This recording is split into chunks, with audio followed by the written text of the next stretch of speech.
Hello everyone, welcome to a class of TY BCom 6 SAM liquidation of company financial accounting अंदर कर रहे हैं।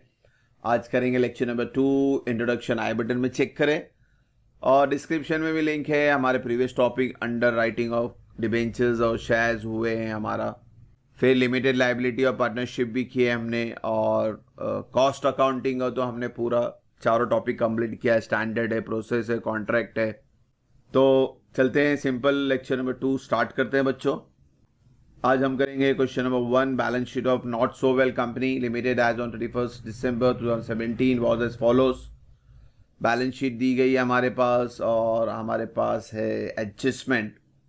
Balance sheet में liabilities है, preference share, equity, bank loan, debenture, interest on outstanding, creditor हमारा unsecured creditor है, fix asset, current asset और fictitious asset.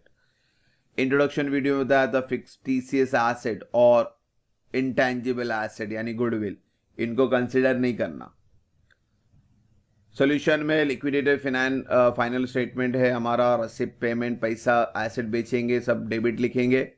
और फिर लाइबिलिटी को, या हमारे पास लाइबिलिटी में पहले ही बैंक लोन है, डिबेंचर, इंटरेस्ट है, फिर सेकंड में आपका क्रेडिटर आएगा, फिर थर्ड में प्रेफरेंस, फिर फोर्थ में इक्विटी। ये ऑर्डर को समझे। एडजस्टमेंट बोलता है company went on liquidation on that date prepare a liquidated statement after taking into account. अच्छी बात है। लिक्विडेटर देखो ये हमेशा रहेगा, लिक्विडेशन एक्सपेंस और लिक्विडेटर रेम्यूनरेशन। अब ये सब में उन्होंने अमाउंट दिया। एक्सपेंस तो अमाउंट में आएगा बच्चों, रेम्यूनरेशन यानी कमीशन जो है वो परसेंटेज में आता है। और बच्चों अगर ये परसेंटेज में आया तो फिर आपका कैलकुलेशन बढ़ जाता है। इंट्रोडक्शन में बताया था, बहुत इंपॉर्टेंट पार्ट है आपका ये। तो होप सो बच्चों ये इंट्रोडक्शन वाला वीडियो आपको याद रहेगा। अगर परसेंटेज आया तो आपको देखना है परसेंटेज एसेट्स पे, अनसेक्योर्ड क्रेडिटर पे, परसेंटेज इक्विटी शेयर होल्डर पे है। अगर एसेट्स पे तो डायरेक्ट कैलकुलेशन है, अनसेक्योर्ड क्रेडिटर पे है तो चेक करना है कि भाई पैसा सफिशिएंट है या इनसफिशिएंट है। और कैसा चेक करना है कि अमाउंट अवेलेबल, आपका जो पैसा है वो अमाउंट रियलाइज माइनस करके चेक करें तो अमाउंट अवेलेबल को अनसिक्योर्ड क्रेडिटर से ज़्यादा होना चाहिए तो सफिशिएंट अमाउंट बोलेंगे। तो ये फॉर्मूला है।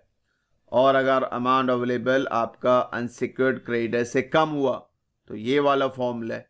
तो ये चीज़ें आपको इंट्रोडक्शन में बताई थी मैंने, तो ये चीज़ को यहाँ पे ध्यान में रखें, क्योंकि यहाँ पे तो डायरेक्टली 10,000 दिया हुआ, परसेंटेज दिया नहीं, तो हेडेक नहीं हमारा। फिर ये पेमेंट है यानी आपको क्रेडिट साइड लिखना है। Bank loan was secured by pledge of stock, यानी ये जो आपका बैंक लोन है इसको स्टॉक के अगेंस्ट सिक्योर्ड कर दिया हमने। बहुत अच्छी बात है, यानी ये सिक्योर्ड हो गया स्टॉक। तो ये रियलाइज एसेट में नहीं जाएगा, ये बैंक लोन से हम लोग डायरेक्टली सेटल कर देंगे।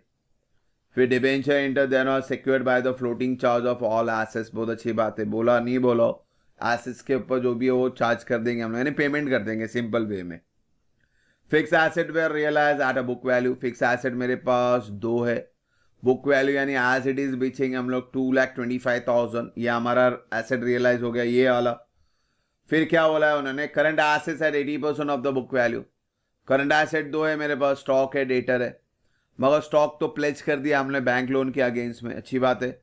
मगर अमाउंट होगा कितना, तो 5,25,000 का सिंपली 80% निकालना। तो ये बैंक लोन हमने सिक्योर्ड किया, इसलिए स्टार मार्क कर दे हम लोग। और स्टॉक के अगेंस्ट प्लेज है, स्टॉक बिकने वाला 80%, यानी 5,25,000 का 80% निकालो, सिंपल है 4,20,000। तो यानी हम पेड करेंगे, सफिशिएंट अमाउंट है, पैसा बच रहा है, बहुत अच्छी बात है। नहीं भी हो सो कोई हेडेक नहीं हमारा, कम हो ज़्यादा उससे कोई लेना देना नहीं है, सिंपली जो है पेमेंट कर दो। और फिर डेटर भी 80% यानी 80,000 आएगा, बहुत अच्छी बात है। सो अब सिंपली सब तो क्लियर है, तो एंट्री पास कर दें। तो सबसे पहले हमेशा रिसिप्ट साइड कंप्लीट करो ताकि आपके पास पैसा कितना है वो चेक करना। तो सबसे पहले आप एसेट्स को बेचना है। एसेट्स में हमेशा पहले आपको cash in hand, cash at bank से शुरू करना, फिर करंट एसेट, फिर फिक्स एसेट। यहाँ पे cash in hand, cash at hand नहीं है तो अपन करंट एसेट शुरू करेंगे। तो सबसे पहले हम लोग लिखेंगे डेटर, फिर land building, fix asset. Debtor में 80% लेने का बच्चों, और फिक्स एसेट में कोई चेंज नहीं, एज इट इज। स्टॉक नहीं ले रहे हैं क्योंकि स्टॉक प्लेज है, इसको हमने गिरवी रखा है, यानी बैंक लोन के अगेंस्ट जाने वाला है। तो उसका लिखने का तरीका याद रखें, टू सरप्लस फ्रॉम सिक्योरिटीज जो भी है वो लिखें। एसेट रियलाइज स्टॉक कितने का बेचा हमने 4,20,000 का। बैंक लोन जा रहा है हमारा, सिक्योर्ड लोन है, सिक्योर्ड क्रेडिटर में आते ही, तो 4 लाख गए तो अपने पास अवेलेबल हो गया 20,000। और इस तरह से मेरे हाथ में अब पैसा जो आ रहा है वो हमेशा पहले डेबिट टोटल कर दे, तो 3,25,000 मेरे पास कैश अवेलेबल है। अब ये जो अवेलेबल कैश है इससे पेमेंट शुरू करें, तो सबसे पहले ऑर्डर बताया था मैंने इंट्रोडक्शन में, तो ये वाला ऑर्डर है, आपको ये हमेशा याद रखना। पहले लीगल चार्जेस, फिर रेम्युनरेशन, कमीशन, इक्विटर, फिर डिबेंचर्स, फिर सिक्योर्ड क्रेडिटर यानी प्रेफरेंशियल क्रेडिटर, फिर अनसिक्योर्ड, फिर प्रेफरेंस शेयर होल्डर, फिर इक्विटी शेयर होल्डर। तो ये ऑर्डर में ही आपको पेमेंट करना है। तो यहाँ पे तो हमारे पास क्या है, लिक्विडेशन एक्सपेंस है, लिक्विडेटर रेम्युनरेशन है 3,000, 10,000, तो डायरेक्टली पेमेंट कर सकते हैं अपन। तो डायरेक्टली क्रेडिट साइड लिख लेते हैं दोनों का, क्रेडिटर रेम्युनरेशन और एक्सपेंस एज इट इज। फिर से बोलो, ये रेम्युनरेशन वाला हेडेक पार्ट है, इसको समझना, परसेंटेज दिया रहेगा तो नहीं है तो अच्छी बात है, मगर रहेगा तो उसको जहन में रखे। Amount available should be greater than unsecured creditor या amount available lesser than unsecured creditor, उसको चीज़ को जहन में रखें।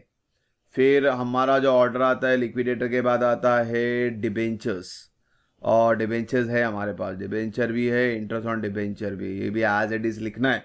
मगर पैसा चेक कर देने कितना पैसा बचा है। 325 में से हमने 13,000 निकाल दिया, 3,12,000 बचा हुआ है।